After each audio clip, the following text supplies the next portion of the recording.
உமக்கு மேல் ஒருவரும் இல்லையே, எல்லோருக்கும் மேலாக உயர்ந்தவர். உமக்கு மேல் ஒருவரும் இல்லையே. அல்லேலூயா, அல்லேலூயா, அல்லேலூயா, ஆமென். கடந்த 2 செய்திகளிலே எப்படி மனிதனுடைய பாவங்களுக்கு பரிகாரம் செய்யும்படி தேவன் தம்முடைய குமாரனாய் இயேசுவை பாவமில்லாத ஒரு மனிதனாக பூமியில் பிறக்க பண்ணினார் என்று, அவர் சிலுவையில் எப்படிப்பட்ட பாடுகளை படுவார் என்று ஏசாயா 53வது அதிகாரத்தில் எழுதப்பட்டிருந்த அந்த தீர்க்க தரிசனத்தை ஒரு செய்தியில் வாசித்து காண்பித்தேன். அது மேலோட்டமான ஒரு செய்தி. ஆனால் அடுத்து அவருடைய தழும்புகளாலே குணமானியர்கள். இங்கே பாருங்கள், 2 விஷயம். இயேசு சிலுவைக்கு போன விஷயத்தில் 2 காரியம் இருக்குது. ஒன்று, அவர் சிலுவையில் ரத்தம் சிந்தி ஜீவனை கொடுத்தது, அதுதான் உண்மையான பரிகாரம். ஆனால் அதோடு சேர்ந்து அந்த அவர் அடி வாங்கி சரீரம் பிற்கப்பட கொடுத்ததுன்னு இருக்கே, இயேசு தன்னுடைய அந்த அப்பத்தை எடுத்து பிட்டு ஸ்தோத்திரம் பண்ணி என்ன சொல்கிறாரு, இதை வாங்கி பிட்டு புசியுங்கள், இது உங்களுக்காக பிற்கப்படுகிற என்னுடைய சரீரம்னு சொன்னார். அப்போ இயேசு சரீரத்தில் பாடுபட்டது, அவர் அடிபட்டது, முதுகெல்லாம் உழுது போட்ட மாதிரி அடிச்சிட்டாங்களாம், தலையில் முள்முடி, தாடியை பிடுங்கினாங்களாம். அப்புறம் இவர் ஜெபம் பண்ணும்போதே ரத்தத்தின் பெருந்துளிகளாக வேர்வை வந்துச்சான். அப்படியெல்லாம் இருக்குது. கைகளை கால்களில் ஆணிகளை ஆணிகளை குத்துனாங்க. ஒருத்தன் ஈட்டியால் விளாவில் குத்துறான்.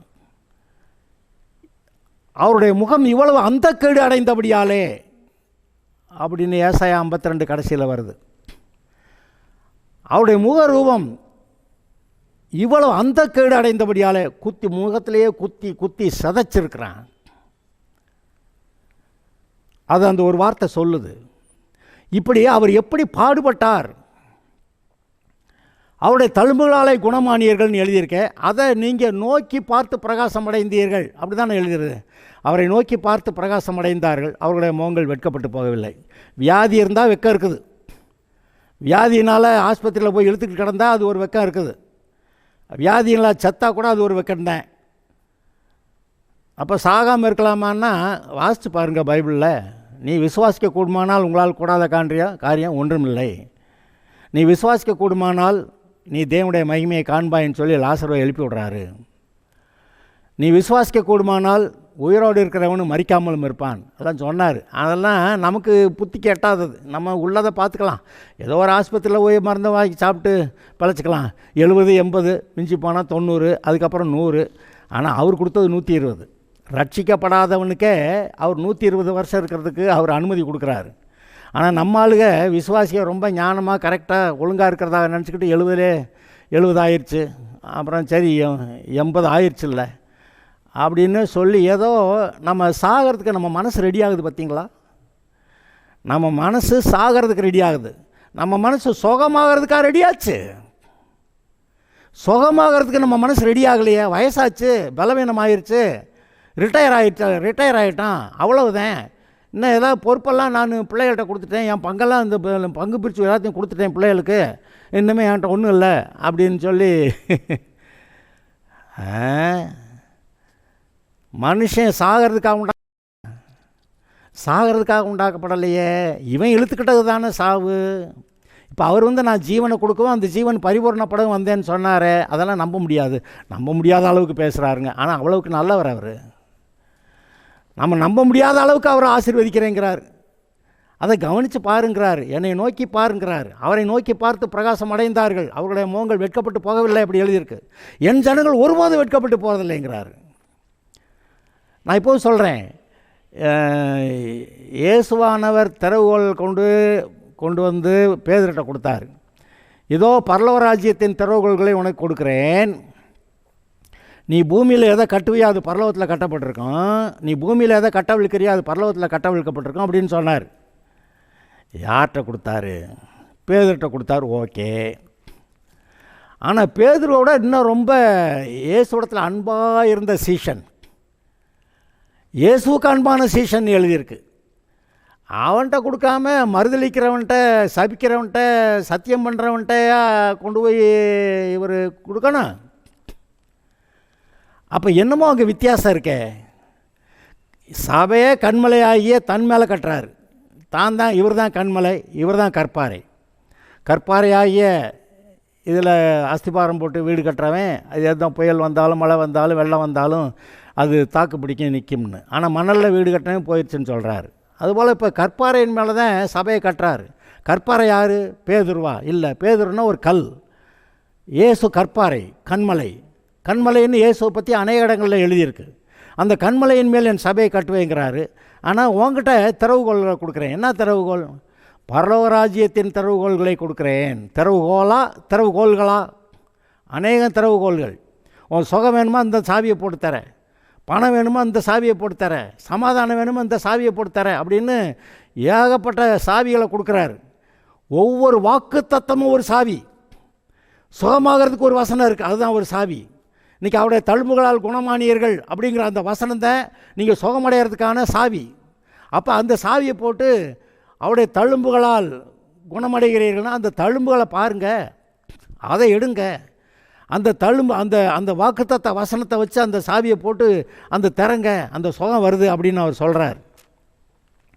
அப்போ இப்படி எல்லா நன்மைகளையும் பெற்றுக்கொள்வதற்கு இயேசு சிலுவையில் பரிகாரம் பண்ணார்.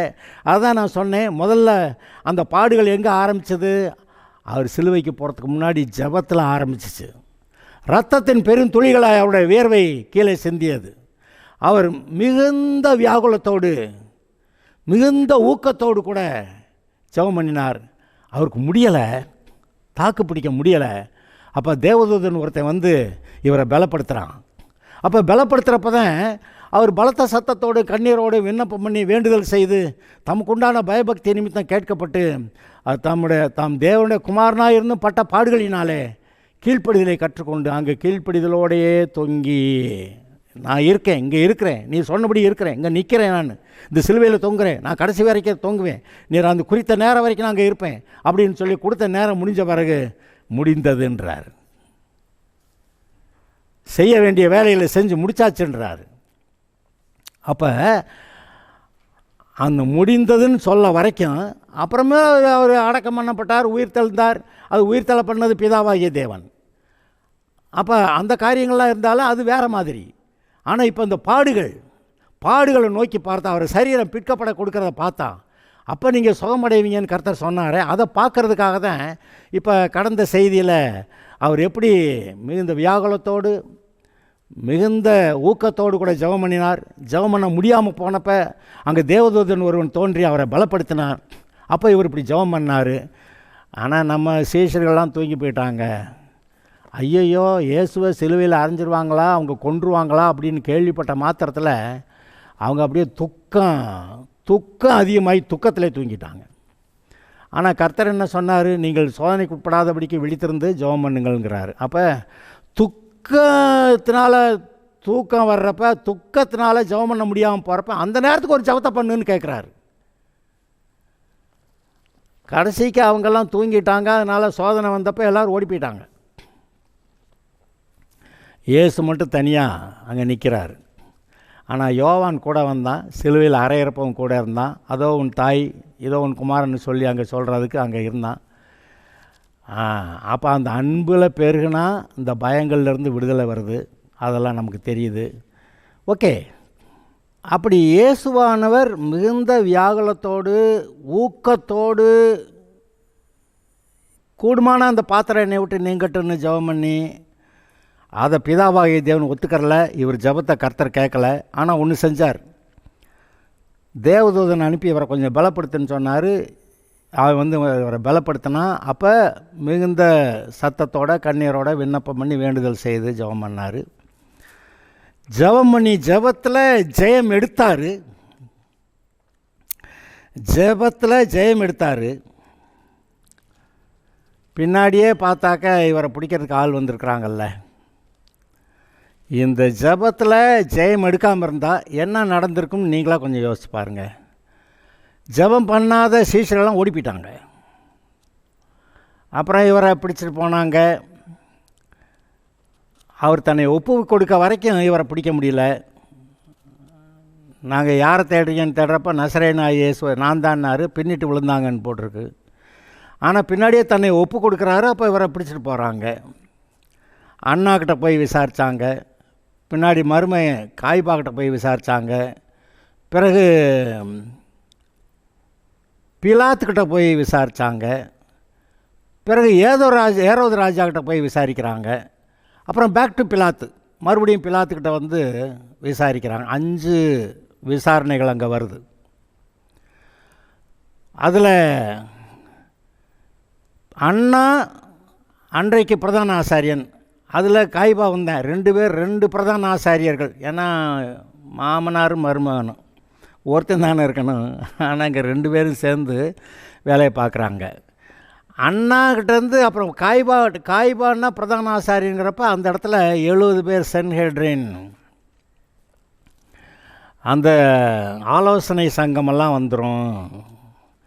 அந்த ஆலோசனை சங்கத்தில் போய் நீ யாருன்னு கேட்டப்ப, தேவனுடைய குமாரனான்னு கேட்டப்ப, ஆமாம் நீ சொல்லுகிறபடி தான் தேவனுடைய குமாரன் தான் சொன்னதுனால நமக்கு இன்னும் சாட்சி வேறு எதுக்கு, வஸ்திரத்தை கிழித்து கொண்டு அப்புறம் இவரை கொலை செய்கிறதுக்குன்னா நம்மளாக கொலை செய்ய முடியாது, ரோமரோட ஆட்சியில் இருக்கிறோம், மற்ற குற்றங்களுக்கெல்லாம் நம்ம வந்து தண்டனை கொடுக்கலாம், கொலை நம்ம வந்து செய்ய முடியாது, மரண தண்டனை விதிக்க முடியாது, அதனால் பிலாத்துட்ட கூட்டி போகணும், பிலாத்துட்ட ஒப்படைக்கிறாங்க. பிலாத்து விசாரித்து அதெல்லாம் நீங்கள் கேட்டிருப்பீங்க. அந்த விசாரித்து பார்த்து அப்படியெல்லாம் இல்லையேன்னு சொன்னது, விடுதலை பண்ணுவேன்னது, அப்புறம் இப்போ ஏரோது அங்கே வந்திருக்கிறான்னு கேள்விப்பட்டு ஏரோதுக்கிட்ட அனுப்புனது, ஏரோது விசாரித்தது, அங்கே அதெல்லாம் முடிஞ்சு திரும்ப பிலாத்துக்கிட்ட தானே கொண்டு வந்தது. பிலாத்தே இவங்க மாட்டி விட்டு, நீர் சிலுவைக்கு அனுப்பலைன்னாக்க உங்களை பற்றி நாங்கள் ராயன்கிட்ட சொல்லுவோம், நீ ராயனுக்கு சிநேகிதன் அல்ல அப்படின்னு சொல்லி பிலாத்தே மாட்டி விட்டு அந்த சிலுவையில் அறைய வச்சதுக்கான ஆர்டரை வாங்கிட்டு அப்போ போய் சிலுவையில் அறைய, அதெல்லாம் அந்த கதையெல்லாம் பார்க்குறீங்க. இப்போ அடுத்தபடியாக எங்கே இயேசுவானவர் ரொம்ப வேதனைப்பட்டார்னா, இந்த இவரை பிடிக்கிறதுலேருந்தே இழுத்துட்டு போகிறது, அங்கே நிறுத்துறது, இங்கே நில்லுங்கிறது, அங்கே தலையில் முள்முடி வச்சா அடித்தாங்கன்றது, கன்னத்தில் அடிச்சு விட்டு கண்ணை கட்டி விட்டு அடிச்சுட்டு யார் கூட்டினதுன்னு சொல்லி கேளுங்கிறது, எல்லாம் பயங்கர காரியங்கள் நடந்திருக்கிறது. ஆனால் நம்ம சில முக்கியமான கருத்துக்களை பார்த்துக்கிட்டு போகலாம். இப்போ முதலாவது, அவர் வந்து மிகுந்த வியாகுலப்பட்டு ஊக்கத்தோடே ஜெபம் பண்ணி அதுக்கு மேலே ஜெபிக்க முடியாமல் போனப்போ தேவதூதனே கர்த்தரை அனுப்பி அவரை பலப்படுத்தி, யூஸ்வலாக பரிசுத்த ஆவியானவர் தான் வருவார், ஆனால் இந்த இடத்துல தேவதூதன் வந்து பலப்படுத்தினா அப்படின்னு போட்டிருக்கு. சரி, அப்படி பலப்படுத்தி அவர் ஜெபம் பண்ணி ஜெயிச்சிட்டேன்னு அவர் ஜெபம் பண்ணி முடித்தாச்சு, ஜெயிச்சிட்டேன், என் ஜெபத்தை கர்த்தர் கேட்டுட்டாரு அப்படின்னு சொல்லி ஜெயமாக இங்கே ஜெயமாக வர்றாரு. அதனால தான் சிலுவை ஜெயம் எடுக்க முடிந்தது, இல்லாட்டி சிலுவையில் ஜெயம் எடுக்க முடிஞ்சிருக்காது. அப்போ இன்றைக்கு அதான் பாருங்கள், நாம் நம்முடைய வாழ்க்கையில் எதுக்கோ ஜெபிக்கணும்னு தோணுன்னா ஜெபிச்சிடணும். எது வரைக்கும் ஜெபிக்கணும்? ஜெபிச்சிட்டேன், கர்த்தருடைய ஜெபத்தை கேட்டார், இதில் எனக்கு விடுதலை வந்துருச்சு அப்படிங்கிற வரைக்கும் ஜெபம் பண்ணணும். எவ்வளோ நேரம்லாம் கேட்கக்கூடாது, எப்போ ஜெயம் வருதோ அது வரைக்கும். அப்படின்னாவது நம்ம இருதயம் ஒழுங்குபடுத்தப்பட்டிருக்கணும், சரியாக இருதயத்தை நல்லா வச்சுக்கிட்டு நோக்கி பார்த்து பிரகாசம் அடைந்து ஜெபம் பண்ணுற அந்த வேலையை செய்யணும். அதெல்லாம் நமக்கு புரியுது. இப்போ இந்த அவரை விசாரணைக்கு கொண்டு போனப்போ 2 காரியம் நடந்திருக்குது. அவருடைய தாடியை பிடுங்கினார்கள். அவருடைய தாடியை பிடுங்கினதுனால அங்கே புண்ணு, அந்த ரத்தம் வந்திருக்குமா வந்திருக்காதான்? அங்கே ரத்தம் வந்திருக்கும். அவரை ரொம்பவும் துக்கப்படுத்துகிற மாதிரி ஜெபம் பண்ணியிருந்தாங்க. அதில் ஒரு பகுதியை நான் உங்களுக்கு வாசிக்கிறேன். ஏசாயா 50 அவர் அங்கே ஏசாயா 50 6வது வசனம், அடிக்கிறவர்களுக்கு முதுகையும் தாடை மயிரை பிடுங்குகிறவர்களுக்கு என் தாடைகளையும் ஒப்பு கொடுத்தேன், அவமானத்துக்கும் உமிழ்நீருக்கும் என் முகத்தை மறைக்கவில்லை, இங்கேயே அவமானம் ஆரம்பிச்சிருச்சு. சிலுவைக்கு போகிறப்ப நிர்வாணமாக அரைஞ்சாங்கங்கிறப்ப அதை தான் மேக்சிமம் அந்த அவமானம். ஆனால் இங்கேயே அவமானம் ஆரம்பிச்சிருச்சு. விசாரணை இங்கே வா, இங்கே நில்லு, இப்படி போ அப்படின்னு சொல்லி இங்கே அப்படி அது முதல்ல அங்கே ஆரம்பித்து அங்கே சொல்லப்பட்ட வார்த்தைகள் எல்லாம் நீங்கள் கவனிக்கிறப்ப எங்கேயோ அவமானம் அங்கே ஆரம்பிச்சிருச்சுன்னு. இந்த இடத்துல அடிக்கிறவர்களுக்கு என் முதுகையும், அந்த முதுகில் அடித்ததை பற்றி இன்னொரு தடவை பார்க்கலாம். இப்போ நான் அதை தாண்டி போகிறேன். முதுகையும் தாடை மயிரை பிடுங்குறவர்களுக்கு என் தாடையையும் ஒப்பு கொடுத்தேன். அப்போ இயேசுவானவர் தாடி வச்சுருந்துருக்கிறாரு அப்படிங்கிறதுக்கு இதுதான் உண்மையான ஒரு வசனம்.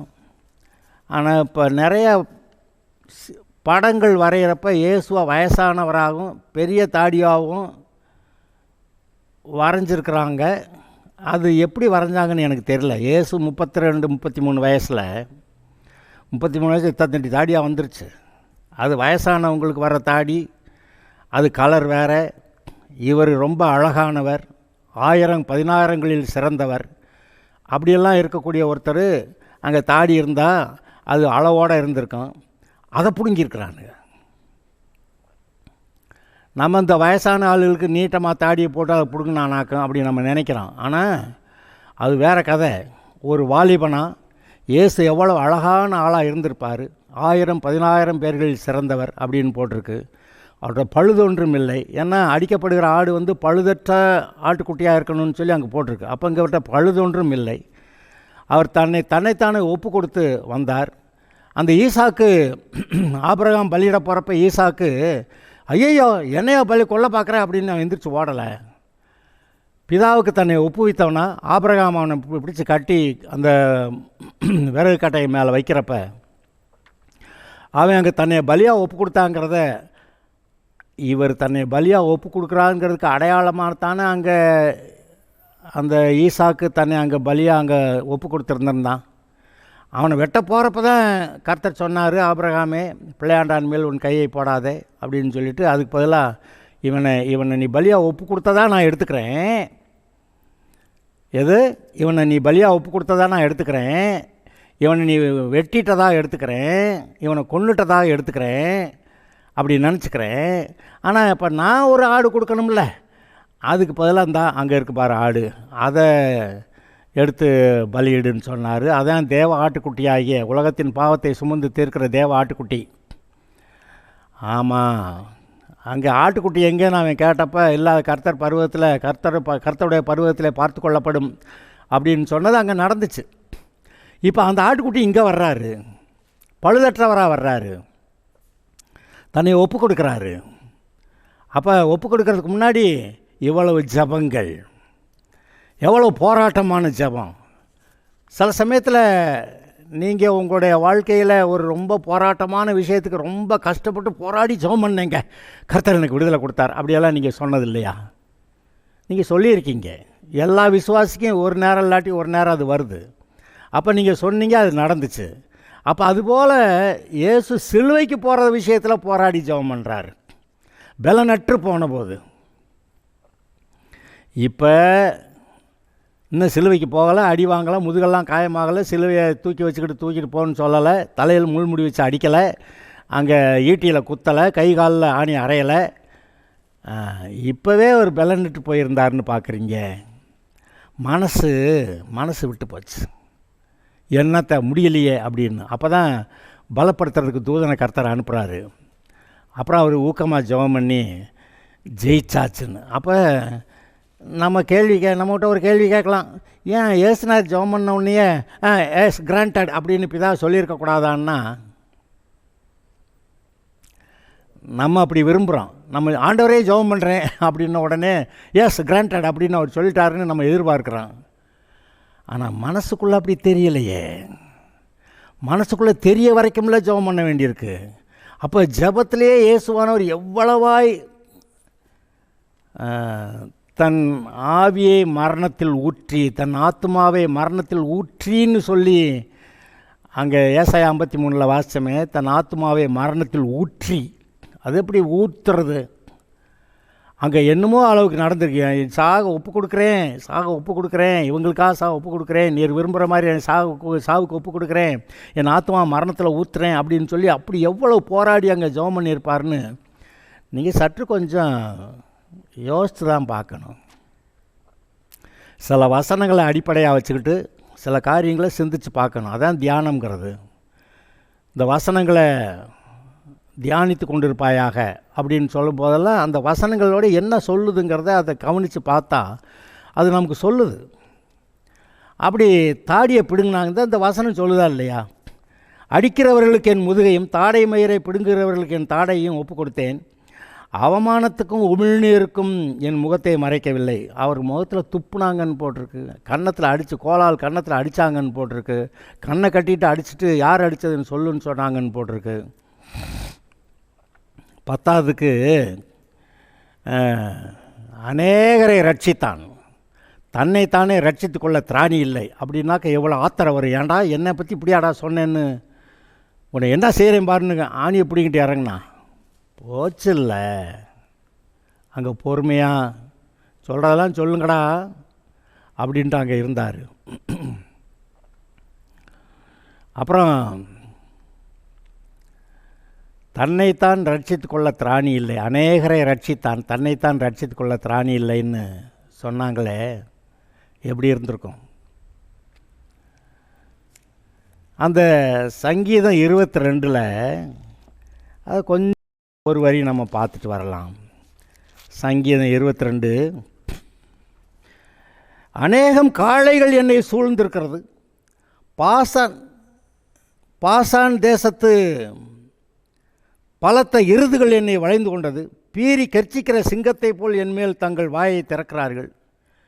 இயேசு சிலுவைக்கு போகிறப்ப சிலுவையில் இருக்க இப்படியெல்லாம் பேசுகிறாங்களாம். தண்ணீரை போல ஊற்றுண்டேன், எலும்புகளெல்லாம் கட்டுவிட்டது, என் இருதயம் மெழுகு போலாகி என் குடல்களின் நடுவே உருகிற்று, என் பலன் ஓட்டை போல காய்ந்தது, என் நாவு மேல்வாயோட ஒட்டி கொண்டது, என்னை மரணத்தூளிலே போடுகிறீர்.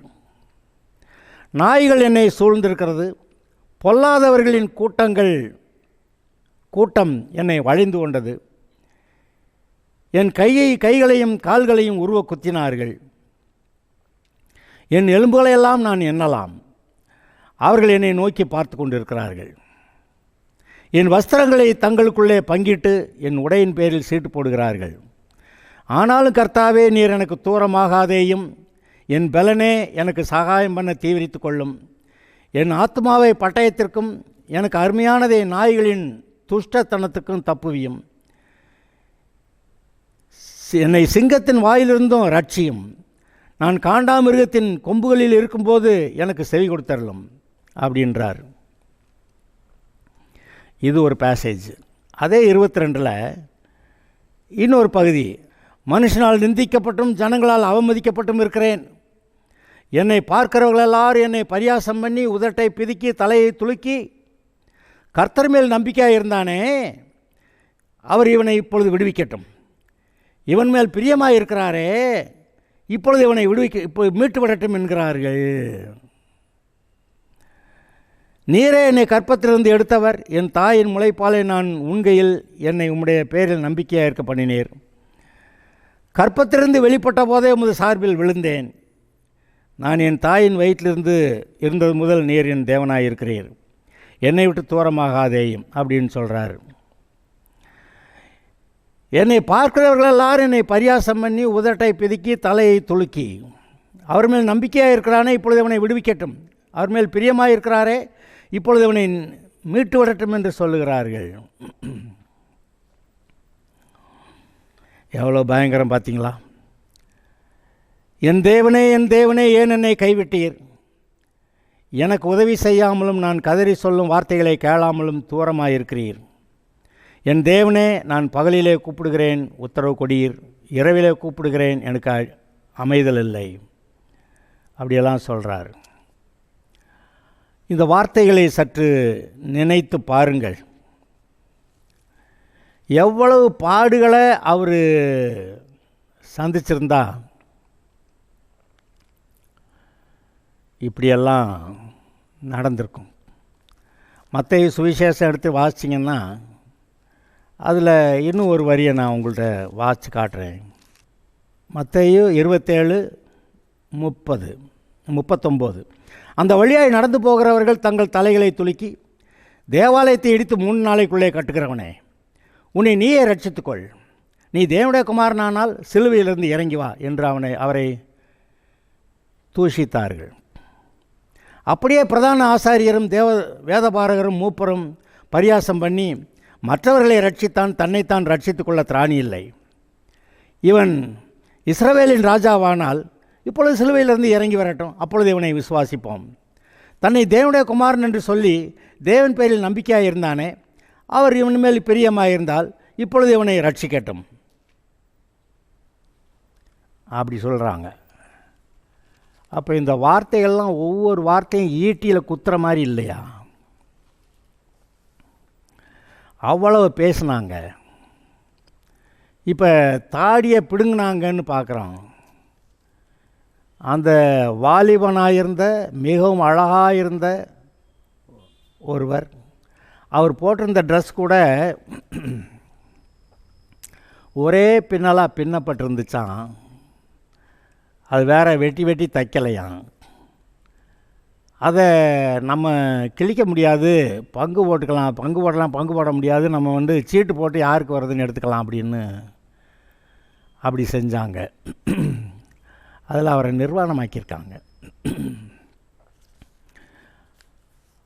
நிர்வாணமாக்குனதாக பைபிளில் எழுதலை. ஆனால் ஆதாம் பாவம் செஞ்ச உடனே என்ன நடந்துச்சுன்னு பார்க்குறீங்க? தான் நிர்வாணியாக இருக்கிறதால் வெட்கப்பட்டு அத்தி இலைகளை தச்சு அவன் தனக்கு வஸ்திரத்தை உண்டாக்குனான். அது தாக்கு பிடிக்காது. அதனால் கர்த்தர் ஒரு ஆடு அடித்து அந்த ஆட்டு தோலை எடுத்து அதை பயன்படுத்தி அதை அவனுக்கு வஸ்திரமாக கொடுத்தாருன்னு பார்க்குறீங்க.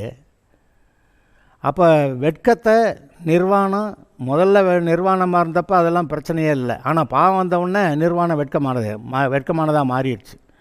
இப்போ அதை மூடுறதுக்கு ஒரு வஸ்திரம், அவங்க அத்தியில் பிரயோஜனம் இல்லை. அதனால் இயேசு வெறும் ஆட்டுத்தோல் இல்லை, இவனை மீட்கிறதுக்கான அந்த தேவ ஆட்டுக்குட்டியாகிய இயேசு கிறிஸ்து, அந்த ஆட்டுக்குட்டியோடைய தோல் உடைகள் அவனுக்கு கொடுக்கப்பட்டிருந்தது. அப்போ அங்கேயே அந்த வெட்கம் எங்கே ஆரம்பித்தது? பாவம் செஞ்ச உடனே அங்கே கண்கள் திறக்கப்பட்டது. எது?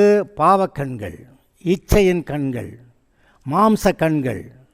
அது திறக்கப்பட்டுச்சு. உடனே பார்த்தா இவன் அந்த கண் திறக்கப்பட்டதுனால ஐயோ நம்ம நிர்வாணமாக இருக்கிறோன்னு சொல்கிறான். இப்போ அந்த நிர்வாணத்தினால உண்டான ஒரு சாபத்தை போக்குறதுக்கு அதுக்கு ஒரு கரையம் செலுத்தணுமா இல்லையா? அதுதான் பார்க்குறப்ப இயேசுவை சிலுவையில் அறையும் போது அவருடைய வஸ்திரங்களை எடுத்துகிட்டு அது தங்களுக்குள்ளே சீட்டு போட்டு எடுத்துக்கிட்டாங்க, அவரை நிர்வாணமாக்கினாங்கன்னு நம்ம பார்க்குறோம். இப்போ சிலுவையில் அரைஞ்சது போல் படமோ சிலையோ அங்கெல்லாம் வச்சுருக்கிற பார்த்தா மேலாக ஒரு துணி கிடக்கிற மாதிரி போட்டிருப்பாங்க. ஆனால் அது இல்லை. அது பொதுமக்கள் பார்க்குறக்கிறப்ப அது அருவருப்பாக இருக்கக்கூடாதுங்கிறதுக்காக அப்படி ஒரு துணி போட்டதாக வச்சுருக்குறாங்க. அப்போ உண்மையிலேயே அவர் நிர்வாணமாக்கப்பட்டு இவன் பாவத்தினால் உண்டான நிர்வாணத்துக்கு வந்த கேவலம், அதுக்கான கரையத்தையும் அவர் செலுத்தி இருக்கிறாருங்கிறத நம்ம பார்க்க வேண்டியிருக்கு. அதோடைய ஆரம்பமாக தான் இந்த கேவலப்படுத்துறதில் ஆரம்பமாக தான் தாடியை பிடுங்கினார்கள். தாடியை சும்மா ஒரு மயிராக பிடுங்கினா ஒன்றும் தெரியாது.